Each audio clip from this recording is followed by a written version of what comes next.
근데 네. 교수님 보면요, 요즘에 막 부모와의 갈등, 또 너무 소통이 안 된다. 우리 부모님은 나르시시스트 같다. 그래서 단절해야 되겠다. 또 전문가들도 부모님이랑 뭐 인연을 끊어라. 이런 조언들 너무 많이 하고, 또 정확한 지식이 아닌 정보가 너무 난무하면서 우리 부모님이 너무 나에게 간섭이 많으면 무조건 나르시시스트다. 부모님과 멀어져야겠다. 이런 젊은이들도 되게 많은 것 같아요. 그래서 뭐 거리두기, 손절 이런 말들이 가족 사이에서 너무 많이 나오는데 사실 가족 내에서 연을 끊는다, 부모 자식이 연을 끊는다, 이건 쉽지 않잖아요. 근데 그럼에도 불구하고 이런 부모님이라면 또는 이런 자녀라면 좀 거리를 멀리해라, 이건 또 있을 것 같습니다. 그러니까 사실 그런 문제에서는 가장 전문가이신 분이 선생님이신데 그걸 저한테 질문하시니까 야, 이거 어떻게 피해가야 되나라는 생각부터 먼저 드는데, 제가 이제 피해갈 방법은 요거다. 저는 이제 기업이나 아니면은 다양한 산업 분야에 있는 곳에 대한 자문을 많이 하잖아요. 네. 그러면 확실히 그분의 지금 직장이나 아니면 자기가 일하는 분야에서 인간관계를 맺기 어려움을 강하게 겪는 네. 분들 중에 한 유형이 바로 그 부모님 요인 때문인 거죠. 그러니까 예를 들어서 이유 없이, 심지어 이런 경우도 봤어요. 이유 없이 좋던 동료 관계를 마감하려고 하거나 네네네. 네. 이유 없이 당연히 더 서로 발전적인 관계로 갈 수 있는데 네. 막 거리 두는 이런 네. 이런 관계가 도대체 어떻게 이루어지, 왜 그런가 봤더니 네. 그리고 사실 그런 일을 자기가 하면서 본인도 그러니까 계속 힘들어지는 거죠. 봤더니 이게 부모님의 개입이 너무 많은 거예요. 부모님이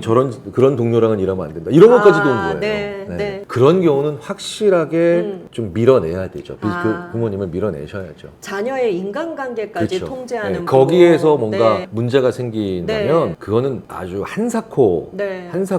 저는 근데 그래서 부모님들을 대상으로 강의를 할 때 네. 가끔 이런 경우 있습니다. 네. 그렇다고 애가 못된 놈을 만나는 걸 내가 두고 보고 있으라냐고. 네, 그 말 그쵸, 많이 그쵸. 하시죠. 네. 네. 그럼 제가 이렇게 오히려 말대꾸를 해요. 못돼 보이는 거지 걔가 진짜 못된 건지 아닌지 어떻게 아냐고. 맞아요. 그럼 제가 이분한테 그래요. 사실 내 주위에 있는 내 자녀의, 소중한 자녀의 주위에는 한 10명의 네. 약간 못돼 보이거나 아니면 아이씨 마음에 안 드는 애들이 있다면 어른이시니까 네. 집중력을 더 발휘해서 보시라고. 진짜 못된 애가 한 둘이 있을 거라고. 네. 부모는 걔네들을 알아보는 능력이 있는 거지 네. 보편적으로 이상한 애들이나 못된 애들이나 문제인 애들을 알아볼 수 있는 능력은 없는 거라고. 없다. 네. 이걸 연구를 했더라니까요. 그래서 60대인 엄마와 네. 30대인 딸, 네. 뭐 혹은 경우에 따라서는 50대 중후반인 엄마와 네. 20대 중후반인 딸, 네. 이래놓고 이제 남자들에 관련된 네. 평가를 한 거예요. 네. 그런데 이런 사람 이런 사람 좋은 사람도 있고 이렇게 문제 있는 사람도 네. 있잖아요. 그래서 이렇게 관찰도 해보고 오랫동안 추적도 해봤더니 진짜 괜찮고 잠재력도 있고 미래가 좋은 배우자를 알아보는 능력은 딸이 더 좋아요. 딸이 더 좋다. 좋아요. 네. 네. 근데 진짜 결혼하면 절대 안 되는 놈 있지. 네. 그 한 놈을 알아보는 네. 능력은 엄마가 훨씬 엄마가 나아. 더 좋다. 이거 너무 중요하다. 딱 원칙이 정해졌다. 네. 그래서 제가 그래서 그 학생들한테 마음에 안 든다고 하면 절대 물러서지 마. 네. 하지만 너의 어머니께서 죽어도 그 놈은 안 된다라고 하는 건 진짜 안 되는 거야. 그건 안 되는 거예요. 네, 그러면 대충 맞을 거야. 네. 그리고 그 얘기를 내가 했다고 전해드려. 네. 맞아요. 말에 권위가 생기니까. 네, 그래서 보면 저도 제 딸의 남자친구가 마음에 안 들 수도 있죠. 그렇죠. 하지만 이건 내가 그 친구의 잠재력을 못 보기 때문이에요. 그렇죠. 그렇죠. 그리고 제 잣대를 아직 네. 저의 예전 방식의 잣대에 안 맞을 수 있으니까 그런 네. 거잖아요. 네. 근데 보면 잠자코 지켜보면 좋은 사람의 좋은 구석을 발휘할 때가 많아요. 근데 제가 저 말고 네. 제 친구의 딸의 남자친구를 한번 본 적이 있는데 네네. 진짜 저희 동창들이 누가 봐도 얘는 절대로 아닌 애예요. 네. 확실히 아니야. 이건 아니야. 네, 그래서 네. 제가 제 친구한테 네. 너 빠져. 네. 심지어는 그래가지고 네. 그 네. 제 집에 딸을 아니까 네. 아저씨가 총대 메고 왔어. 간곡하게. 어떤 남자도 다 돼. 걔만 안 돼. 걔는 안 돼. 걔는 안 돼. 그걸 어른인 우리는 그걸 할 수 있어. 방금 전에 제가 또 말씀드린 내용 네. 설명하면서 그래서 이거는 아저씨 말과 아빠의 생각을 존중해 줘야 돼. 왜 결혼을 하려고 했었거든요. 네. 근데 그래서 결국은 저희 말을 받아들였는데 네. 딱 2년 있다가 주가 조작으로 구속됐어요. 네, 주가 조작으로. 네네. 이건 정말 중요한 거예요. 네네. 정말 죽어도 얘는 아니다. 주장하십시오. 얘는 네, 안 그거는 된다. 주장하세요. 네. 그런데 마음에 안 든다는 건 주장하시면 오히려 안 좋을 것 같아요. 제가. 근데 상담센터에는요, 왠지 마음에 안 들어서 이 결혼 안 그러니까, 시키려고요. 예, 이래요. 그러니까. 그리고 우리 말 안 들으니까 네, 상담사님이 좀 강하게 아니라고 말해달라고. 네, 나 네. 처음 봤는데 뭘 아니라고 말하겠어요. 아, 이건 정말 중요하네요. 우리는 무조건 결혼이나 연애에 있어서는 부모님 반대 무시하라 이렇게 말하는 사람들 많은데 정말 아닐 경우는 아니다라고 주장해야겠네요. 그리고 이 방송 보는 젊은 분들 그땐 부모님 말 들으셔야 합니다. 네, 좋은 팁입니다. 네, 그리고요 오늘 이 질문 너무 많았습니다. 뭐냐면요, 경제적 지원. 대학만 졸업시키면 끝날 줄 알았는데 이거 끝도 없다. 결혼하고도 계속해서 경제적 지원을 원하고 부모 원망하고 이런 자녀들 많잖아요. 그리고 요즘 새로 나온 용어가 전업 자녀라는. 그래서 40대에도 결혼 안 하고 부모님 밑에서 전업 자녀 하려고 하는 그런 경우도 있고요. 경제적 지원. 이것 때문에 갈등이 많이 빚어지는데 이럴 때는 부모 자녀 어떤 노력이 필요할까요? 뭐 일단은 너무 여력이 없으셔서 도와주고 네. 싶으셔도 못 도와주시는 네. 그런 안타까운 경우는 빼고 얘기를 해볼게요. 네. 제가 이제 주위에 상당히 부가 있으신 분들, 네. 그리고 거기까지는 안 해도 어느 정도의 재산은 규모는 있으신 분들이 네. 이 고민을 주로 하시겠죠. 네. 보면 요 가운데를 벗어나지 않게 요 가운데를 유지하고 있는가를 좀 보셔야 되지 않나라는 생각이 드는 네, 게 네. 첫 번째가 바로 뭐냐, 나는 내 부모가 너무 지원이나 도움이 없기 때문에 하고 싶은 걸 할 수가 없어라고 하는 좌절감은 들어가지 않아야 되는 네. 거예요. 나는 내 부모님이 내가 원하는 것을 거의 대부분 다 주시기 때문에 나는 일을 하지 않거나 아니면 특별히 활동하지 않아도 된다라고 하는 생각도 들어가지면 안 되는. 네. 그러니까 이게 이제 소위 말하는 이제 적절한 긴장감이 유지되는 선에서 계속 네. 있어야 되는데 네. 그러면 네. 다시 또 질문을 네. 근데 그 적절한 지점이 어디냐는 네. 거예요. 네. 라고 하면 제가 이렇게 말씀드립니다. 네. 그 얘기는 네. 외나무 다리를 건너는데 이러고 거는데 네. 때로는 이렇게 해야 될 때가 있고 네. 때로는 이렇게 해야 될 때가 맞아요. 있잖아요. 네. 네. 그런데 지금 주신 질문은 이렇게 네. 하고 하는 게 나을까요? 이렇게 하고 하는 게 나을까요? 맞아요. 라고 물어보시는 것 같은 거다. 네. 그러니까 이게 또 말씀드리지만 매번 기꺼이 그때마다 고민하셔야 된다. 너무 원리나 원칙이라고 네. 하는 환상에 네. 빠지지 마시고 네. 그리고 너무 특별한 아이템에 국한되지 마시라. 무슨 얘기냐면 보통 이렇게 얘기하시거든. 그래도 18평짜리 작은 오피스텔 하나는 해줘야죠. 네. 어찌 차까지 사준다는 말입니까? 그러니까 대부분 아이템이나 네. 금액으로 이게 가게 돼 있는데 네. 그게 아니라 그거를 도와주고 난 다음에 혹은 도와주지 않고 난 다음에 아이가 좌절과 자만 혹은 자포자기나 아니면 예를 들어서 게으름을 비롯한 어떤 나태 이 어느 쪽에도 안 들어가고 자기가 할 일을 조금 더 잘해. 네. 그렇죠. 네. 기준을 항상 네. 그걸 봐야 되는 거죠. 그때는 도와줘야 네, 한다. 네, 네, 네. 그러니까 그러니까 뭐 예를 들어서 조금 더 작업실을 내가 좀 도와줄 필요가 있을까? 내가 이거까지 해야 될 필요가 있을까? 그럼 사실 하나만 봐야죠. 네. 그 작업실을 만들어주고 난 네. 다음에 아이가 더 일을 잘하고 열심히 하게 네. 됩니다. 그러면 조금 도와주실 필요를 네. 또 적극적으로 네. 해주실 필요가 있죠. 맞아요. 그러니까, 긍정적인 성장. 그러니까 이게 그거를 사주고 난 다음에 그걸 도와주고 네. 난 다음에 더 열심히 아이를 관찰해야 돼요. 자녀를. 아, 더 열심히 자녀를 관찰해야 되잖아요. 근데 되게 재밌는 건 타인한테는 그렇게 하거든요. 내가 뭘 지원하거나 아니면 네. 뭐 심지어는 어떤 기관이든 개인이든 어떤 곳에 도움을 주고 난 다음에 그 친구들이 잘하고 있는가를 그렇게 관찰을 열심히 네. 주도 면밀하게 하시면서 네. 자기 자녀에 대해서는 내가 경제적 지원을 해주고 난 다음에 얘가 어떤 소위 말하는 영어를 좀 써서 죄송합니다. 퍼포먼스를 그렇죠. 퍼포먼스를 보이는가를 관찰을 좀 안 하시는 것 같아요. 네, 좀 많이 관찰하셔야 되고요. 네. 저는 그래서 굉장히 제가 20대 중반에 약간 그때로 치자면 고가 그리고 보통 대학생들이 가질 생각을 안 하는 네. 신디사이저라고 하는 그런 네. 전자악기 네, 네. 일종을 그 아버지가 사주신 적이 있어요. 세상에. 그러니까 그때 갑자기 사람이 달라 보여요. 연주를 해줬어요. 와. 역시 적성에 안 맞는 일도 해봐야 사람이 여한이 없습니다.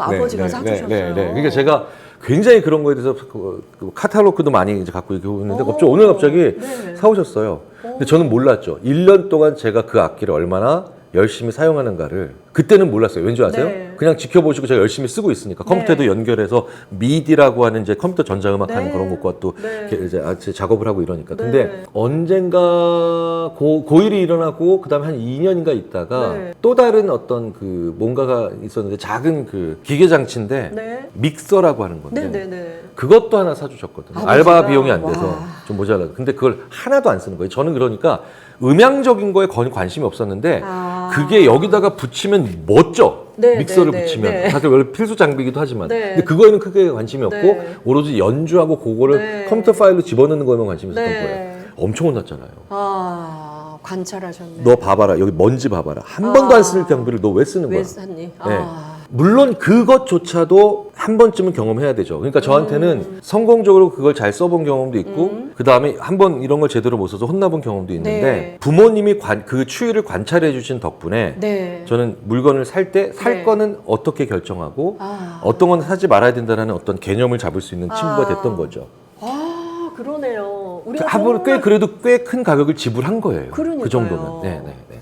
아, 우리가 뭘 사주는 데서 보통 끝내는데 그걸 사줬을 때 얘가 어떻게 활용하고 어떻게 그걸 가꾸어 나가는지를 관찰하고 너 그때는 이거 정말 원했으면서 1년 내내 이거 먼지 봐라. 야단친 게 아니잖아요. 이 먼지 한번 봐라. 이 말 한마디가 아, 내가 꼭 필요하지 않은 걸 내가 샀구나. 다음에는 그런 걸 절제하는 힘이 생기겠네요. 그러니까 저는 그렇게 특별한 경제 교육을 받아보진 않았지만 아, 경제 교육을 받았지는 않았지만 이 정도가 되면은 한 종류의 그래도 꽤 양질의 경제 교육을 받아본 그러네요, 거예요. 그러네요. 본 거예요. 근데 이제 어. 대부분의 우리는 아껴 쓴다, 잘 저축한다 이런 것만 가르치거든요. 그리고 저는 꼭 말씀드리는 게 네. 그 경제적 지원을 성인이 돼서 하지만 자녀가 납득할 수 있고 재미있게까지는 아니더라도 잘 들을 수 있을 정도로 부모님이 얼마나 땀 흘려 그 돈을 벌었는가를 꼭 얘기해 주시라고 저는 얘기를 해요. 그 돈의 가치는 반드시 알 수 있도록. 네. 그러니까 왜 졸부 밑에 이상한 애들이 많많이 나온 맞습니다. 이유는 사실 간단하죠. 졸부들은 자기가 얼마나 땀 흘려 그 돈을 벌었는가를 자녀한테 얘기를 못 하니까 네. 자녀가 경제관을 제대로 가지기가 네. 되게 어렵죠. 그러네요. 네. 이 돈의 귀함 모르니까. 네. 그래서 제가 농담으로 네. 어떤 졸부이신 분에게 아, 네네. 이거를 각색해서라도 거짓말로라도 이 돈의 가치에 대해서 예, 이걸 얼마나 어렵게 벌였는가를 얘기해 설명해 주어라. 주고 싶을 정도다. 네. 당신의 자녀가 똑바로 물어보시더라고요. 그 네. 졸부는 그래도 네. 졸부라고 얘기를 듣기에는 과정은 졸부에 가까웠지만 어쨌든 좀 아주 미련한 분은 아니라서 네. 두려워하시더라고요. 네. 내가 이렇게 돈을 갑자기 많이 벌게 된 건 네. 상당히 운인데 그리고 심지어는 내가 그러니까 시도도 하지 않았던 부분에서 돈을 이렇게 갑자기 크게 번 네. 건데 네. 그렇다면 나는 졸부의 측면이 굉장히 강합니다, 교수님. 네. 여기까지만 해도 꽤 괜찮은 분이었는데 네. 그래서 내 자녀가 이상하고 왜곡되고 그다음에 엉망진창인 경제관을 가질까 봐 두렵습니다. 아. 어떻게 해야 할까요? 라고 저한테 질문을 해주셔서 그 상황에서는 정말 그래도 하실 수 있는 최선의 네, 질문을 네. 하신 거잖아요. 네. 그래서 저는 그분과 함께 예전에 굉장히 힘들었을 때 어렵게 일했을 때의 그 이야기들을 아이들이 짜증내고 지겹다라고 하지 않을 정도에서 잘게 썰어서 얘기를 해주시라고. 아, 잘게 썰어서. 잘게 썰어서. 이건 중요하다. 예. 그래서 뭐 예를 들자면 아우 예전에 이런 것도 뭐 힘들어서 못 사 먹었는데 라면서 어묵 드실 때도 네. 아 이거 진짜 내가 30대 초반에 이거 하나 먹고 싶어도 너무너무 힘들었는데 그래도 이제는 이런 거 먹네. 제가 이렇게 했어요. 그리고 거기서 제발 끝내시라고. 아, 맞아요. 네, 그러니까 모든 말은 네. 약과 똑같아서 제가 늘 말씀드리지만 왜 약사이신 분들이 네. 그러잖아요. 모든 네. 약과 독의 차이는 네. 용량의 차이다. 그렇죠. 모든 약과 독의 차이는 같은 건데 용량의 차이일 뿐이다라는 얘기를 잔소리와 하잖아요. 훈용은 그렇죠. 용량의 차이다. 차이잖아요. 잘게 네, 잘라서. 그래서 아.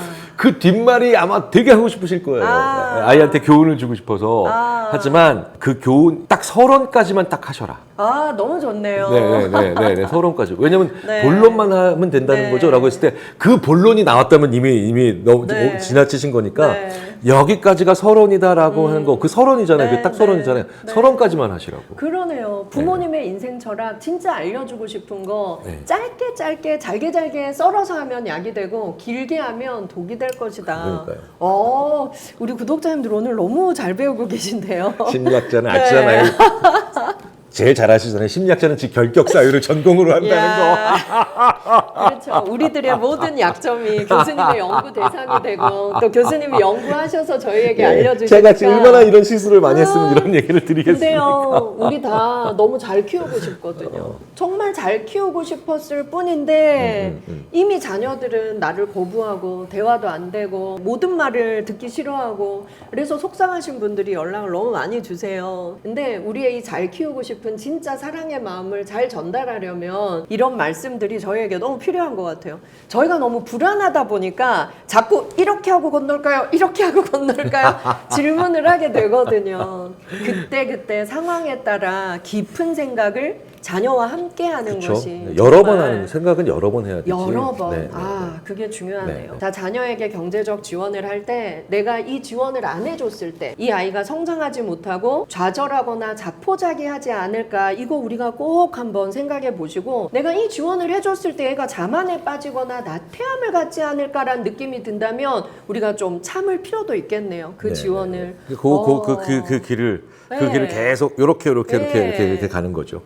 진짜 육아란 우리가 끊임없이 이렇게 균형을 맞추면서 외나무 다리를 내 자녀와 함께 건너는 노력이 필요하지 않을까 싶습니다. 아, 여러분 진짜 이 책은요 50대 부모님만을 위한 책이 아니고요. 저는 저희 어머니한테도 읽어보시라 했거든요. 오. 근데 돋보기 끼고 되게 유심히 읽으시더라고요. 저는 50대 이상의 부모님이 있는 저는 20대 자녀부터 부모님과 함께 읽으시라고 좀 권하고 싶습니다. 그래야 우리도 부모님 마음을 좀 이해할 수 있고 또 부모님도 어떻게 표현하는 게 진짜 사랑이고 훈육인지 좀 깨닫게 되지 않을까 싶어요. 제가 조금만 책에 대해서 알려드리면요. 1장은 부모의 역할에 대해서 정말 쉽게 설명하고요. 2장은 아이와 부모는 늘 함께 성장한다. 내 자식만 너무 잘 키워야겠다 생각지 마세요. 우리 같이 성장해야 돼요. 3장은요. 아이와 부모의 정신 건강에 대해서 다루고 있습니다. 그래서요. 사실 20대가 제일 불안한 시기 맞잖아요. 그래서 20대 불안한 내 자녀의 마음도 내가 좀 잘 이해하는 노력이 필요할 것 같아요. 그리고 4장은 성인 자녀와의 교육 문제, 5장은 경제적 지원 어떻게 할 것인가, 6장은요 또 사랑과 결혼, 부모님의 세대와 내 자녀의 세대가 정말 다르니까 우리 공부해야 돼요. 7장은요 번창하거나 허우적거리거나, 그러니까 자녀가 허우적거리지는 않는지, 그리고 독립했던 자녀가 집으로 돌아올 때 뭐 싱글인 상태로 돌아오기도 하고 또 자녀를 하나 둘 달고 돌아오기도 하고 하는데요. 우리가 모두 배워야 될 가족 공부 아닌가 싶습니다. 그리고 또 조부모에 대한 또 이제 교육하는 내용들도 있습니다. 마지막 장은 육아는 끝이 없다. 또 앞으로 어떻게 우리가 부모 자녀 관계를 잘 정립할 건지 너무나 쉬운 내용으로 잘 되어 있습니다. 교수님도 이 책 번역하실 때는 아 이거 우리 한국 부모님이 꼭 알아야 돼 라는 확신이 있으셨죠. 왜 그거 있잖아요. 보편성이라는 게 존재하는구나. 아. 네네. 제가 이 책 얘기하면서 이게 생각해보면 부모 자식 간에 이 정도의 많은 교류와 갈등과 접촉이나 이런 게 있는 문화가 사실 외국에는 좀 그게 없는 문화도 있죠. 근데 우리는 거의 모든 집에 있잖아요. 그러니까 제가 오히려 이 책의 원자가 항상 이런 얘기를 가끔 해요. 모든 가정이 그렇진 않지만, 하지만 이 책이 오히려 저는 번역하면서 모든 가정이 다 한국에서는 이런데? 힘든 케이스만 담았는데 네, 그러니까, 한국 가정은 그쵸. 다 그러니까 있어. 거기는 이제 약간 그 개인주의 문화가 발달하면서 오히려 부모 자식 관계가 그냥 자연스럽게 거리두기가 돼서 맞습니다. 그러니까 그 교류가 없는 경우 되게 많거든요. 근데 우리는 이 로렌스 스테인버그 교수는 약간 그런 가정을 하는 거죠. 어떤 사회에서 특히 자기가 있는 그 사회에서 많은 부모 자녀 관계가 소득도 상당히 있고 거기 보면 이런 관계들이라고 자꾸 못 받고 있어요. 그런데 이게 사실 그다음에 부모 관심도 많고 자녀의 일에 많은 개입도 있고, 근데 항상 또 좀 이따 모든 가정이 다 그런 건 아니지만 이런 가정들이 꽤 있다. 꽤 있다. 근데 이제 한국으로 가면 그 거의 대부분의 가정이 그런 경우가 많아서 저는 오히려 원작자도 놀랄 만큼 많은 사람들에게 해당되는 나라가 한국이라서 대부분 외국서를 번역하다 보면 아 이건 우리나라랑 좀 아닌데 우리 많잖아요. 케이스는 좀 안 맞는데 이런 느낌이 들잖아요. 특히 심리학에선 많잖아요. 근데 오히려 이거는 원저자가 우리 문화가 다 그런 건 아니지만이라고 네. 얘기하는데 저는 오히려 다 네. 그런데 막 이러면서 네. 얘기했던. 그래서 이 책 읽고 나서 되게 재미가 있었던 번역서가 부분이 있었죠. 아니라 김경일 교수님이 쓰셨잖아 이렇게 말하는 사람들 많았어요. 너무 한국의 이야기라. 네. 아이 좋습니다. 역시 우리에게 또 좋은 깨달음을 주는 건 또 연구 결과들이죠. 이 책에는 정말 우리가 꼭 알아야 돼 또 논문에서 알려주는 지식들 그리고 우리가 바로 적용할 수 있는 부모 자녀의 소통법 또 우리가 몰랐던 것들 아주 많이 있습니다. 여러분 책으로 또 만나보시고요. 여러분들 또 댓글 남겨주시면 책 이벤트 하도록 하겠습니다. 알면 사랑하기도 쉽고요. 모르면 오해하기 쉽습니다. 부모 자녀 관계 우리 이제 공부해보죠. 오늘 인지심리학자 김경일 교수님 모시고 귀한 얘기 들었습니다. 교수님 감사합니다. 감사합니다.